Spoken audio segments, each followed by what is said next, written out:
नमस्कार दोस्तों, मैं डॉक्टर रेड्डी मित्रो आज के इस एपिसोड में आप सभी का हार्दिक स्वागत करता हूं। रेलवे ने 1853 को अपना जर्नी शुरू किया था पैसेंजर को लेकर के, और तब से लेके आज तक लाखों करोड़ों यात्रियों ने रेलवे से सफर किया है।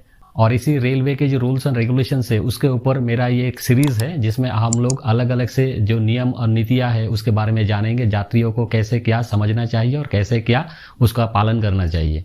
तो आज का ये पहला एपिसोड है इसी सीरीज का। एक बहुत ही कॉमन सा सवाल होता है कि वेटिंग लिस्ट का जो टिकट होता है उससे क्या हम लोग ट्रेवल कर सकते हैं ट्रेन में। देखिए, इसका आंसर हाँ भी है और ना भी है। कैसे, वो मैं आप लोगों को समझाता हूँ।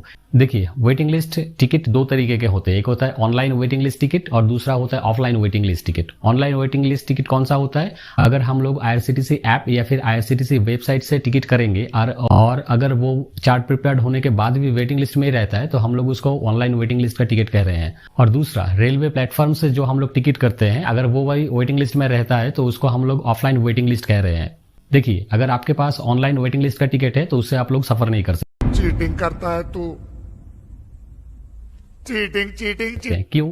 ऑनलाइन का जो वेटिंग लिस्ट का टिकट होता है उसका जो रिफंड है वो आप लोगों को कुछ ही दिनों बाद मिल जाएगा। यानी डेट के 2-3 दिन के बाद ही आप लोगों को वो रिफंड मिल जाता है। मतलब जो वेटिंग लिस्ट का टिकट लेकर के हम लोग ट्रेन में चढ़े हुए थे उसका कोई वैल्यू ही नहीं।